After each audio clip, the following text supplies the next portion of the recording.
Hey, hello YouTube. I'm Chris. I'm the market strategist here at Elliott Wave Cafe. Welcome to today's video. We're gonna do just a small review of the week, just a weekly recap of the price action in the core markets.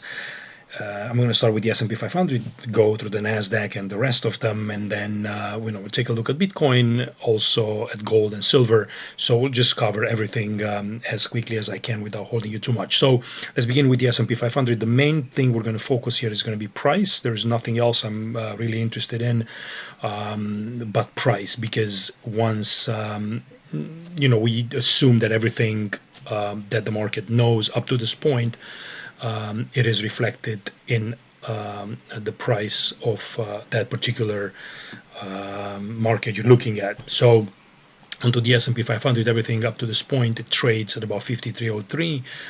We broke above this high from April. We had roughly, a 6% correction. Then the markets, found buyers here at about 5,000, and then we have 4 weeks of pretty much straight up buying with a close to new all-time highs. From my perspective, this is a bullish price action. It's hard to argue with that. Sure, you can have a failure anytime, but for right now, I think that being on the long side of the market makes total sense. And if the market fails in here in any way, then we would have to reconsider. And I'll show you something interesting once we get to the Nasdaq chart. So for all intents and purposes, making new highs is bullish, and our exposure to the market, it's on the bullish side at the moment. So that's pretty much just a quick analysis on the S&P 500. There's not much else, but let's go and take a look at the equal weight RSP. This one did not make a new high just yet. I think it's about to do so. We have a little bit of a decreasing volume, with the move higher in here. So slightly concerning, but not enough to tell me that I should be short or even reduce long exposure at the moment. We will watch daily charts as we always do with the daily updates, but based on this weekly formation, this continues to look pretty healthy after a pretty successful retest of this 157.5 zone in the equal weighted S&P 500. If we take a look at the Nasdaq here, we also broke higher. Had a little bit of a pullback, but we closed to new all-time highs. Not super convincing, right? I mean, it's not one of those huge candles, but it's been a slow and kind of steady grind higher. We're back above the 20-week moving average. So, that tells me, that the markets are looking fairly decent here. But I do want to draw your attention to back in 2021. And you could see we had the correction right here, which, if you could just kind of visualize it, is pretty much similar with kind of what we had now just in April. So, and then we made a new high, and then we began a big bear market. So if you count the candles, that this new high took to form, there are about 1, 2, 3, 4, 5, 6, 7, about, you could say 7 to 8 weeks. I mean, the last week here, resulted in a failed move, but then you spend another 1, 2, 3, 4 weeks, 5, 6 weeks retesting and being supported at the previous breakout zone before you lost that and you actually began. So it's very rare that the markets are just going to go and then completely collapse lower, right? So first of all, what I'm going to look for is I'm going to look for another 3-4 weeks of uptrend in here to move us higher, and then eventually we're probably going to come back and retest this breakout zone. And that's going to be the test that's going to be important, right? If we're holding there and continue to go, or if you break below, then you could say that, yeah, you could have a deeper correction. But, this could be, if it's another, let's say if you're getting another 4 weeks, right? We're at the end of May. So you're looking, at the end of June, you're probably going to be, maybe by the end of, usually by the end of July and into August, markets are not that good, so they could be pulling back, retesting the zone, and then you have the election. So I don't think this market it's ready in here to become bearish right away. If something happens, it will probably happen in the fall, and that's kind of how I'm seeing this.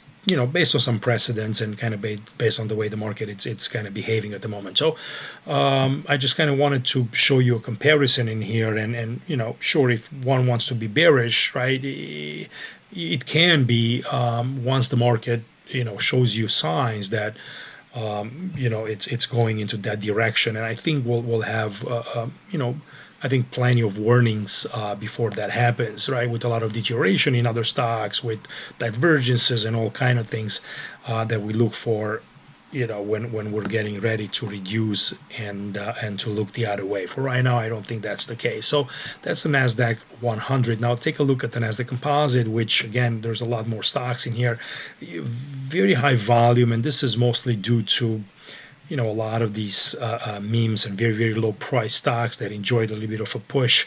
Most of them reversed, so I would not put a lot of weight onto that. But closing to new highs, I think it's important. We cleared out that zone, and I expect that to be support on the way down, at least temporarily, and then, return back to the upside here. So that looks pretty good also on the Nasdaq Composite. Semiconductors, it's another market that, matters a lot to, how the rest of the trends kind of develop. You want to see semiconductors continue to perform well here to tell you that the market is healthy. Quick drop, failure in here, get back above the 10-week moving average, and now approaching, closing, I would say, to you have a weekly close at all-time highs in here, and it's not as strong just yet, but I still think that this was a big failure and it should continue to move to the upside. Yeah, you did have this high in here, but then the market's kind of pulled back, and created a small failed move. Then you push back. You were never really able to break back above that level, and then quickly, but there was no follow through. Pretty good piercing move in here, and now we're getting ready to, I think, trend higher in semiconductors. But we'll keep an eye. I mean, there is Nvidia on Wednesday, and that's going to be important. But the fact that we closed above that line, I think that's telling you that the market is probably ready to continue to push higher. Okay, Dow Jones Industrial Average as well. I mean, successful retest of 37,500. We are closing above 40K. Important development in here on pretty good increasing volume. Again, just a market that tells you, hey, I've done my correction, and we have straight up buys, no real rejection yet. So, can't really argue with that. So that's Dow Jones. Russell, it's still a market that's struggling a little bit in here. It's definitely underperforming. And it's quite a bit to go until it breaks, let's say, that 235. But if you watch the video here that I've done, I don't know, it was this week. I don't know if you know. If, I think must have been Wednesday. You can check it out in on the Substack. But 1-2. If this is a 1-2, I mean, we're looking much higher, and all we need is more of a clearer break of 210, maybe a continuous drop in rates, and that should help small caps start to become into favor much better. They've been trending, but if that's a flat, I mean, we're looking at explosive moves in small caps. But the weekly time frame looks good. Bitcoin, I sent an alert out into the chat room as well. I mean, we initiated positions on the break of 66K, and we're going to add to those positions. As we're breaking the high of this candle, I think it is. I like what I'm seeing here on the weekly time frames, and we'll continue to build the position long as we're going through the key zones to the upside. But nice correction here with a nice hammer on the weekly frames, and now we're responding. It's exactly what you want to see from the market. Break of this downtrend, and we'll see if we can crack 70, and then we can begin to move towards 80,000. In Bitcoin, I'm pretty positive on the way it behaves at the moment. Sure, if you're going to be failing, then we'll have to cut back. But I would not feel well about kind of my strategy and the way I trade and the way I look, if I would not get involved to the long side by the reaction that I'm seeing in here, even on the daily time frames and on the weekly here, by the way the market behaves and how it's cranking those levels to the upside and attacks that trend line. So for me, that's the little dip in the water, put my toes in and start nibbling at the longs and continue to build that as we're clearing higher levels. So that's my view on BTC at the moment. 10-year yields have been pulling back, stabilizing at 443. Nothing huge here. If they're going to be breaking 4.8, then yeah, we could have trouble, but not much of a reaction there, even after the inflation data. The dollar has had plenty of chances to break in here above 106. It never really did it. And now it's coming back, is closing below the 10-week, back into the trend line. So, it could have been just a simple ABC higher. I mean, the signal for that would be a break of 102 in the dollar. And you can see already gold and silver pushing higher, probably anticipating more weakness in the dollar. So here's gold.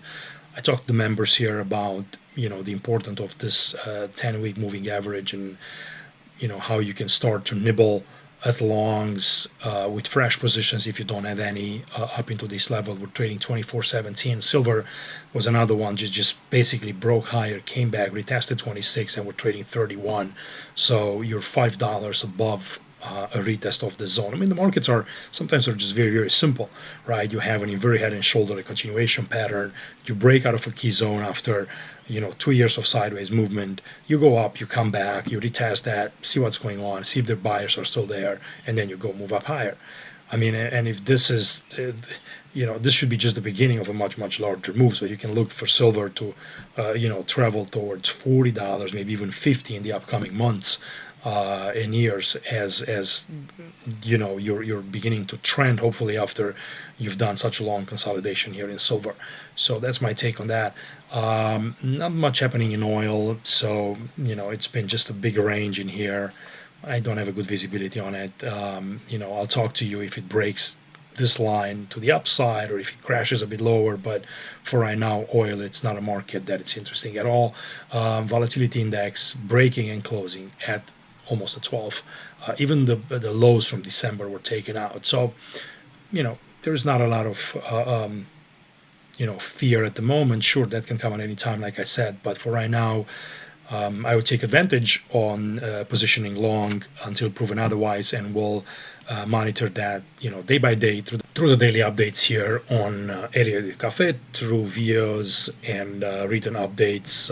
You can find everything in here. There's also a chat where I talk to the members and for trade ideas, stocks, and any questions regarding Elliott Wave or anything else, I'm available there. So thanks for watching, guys. I'll talk to you next time. Bye bye.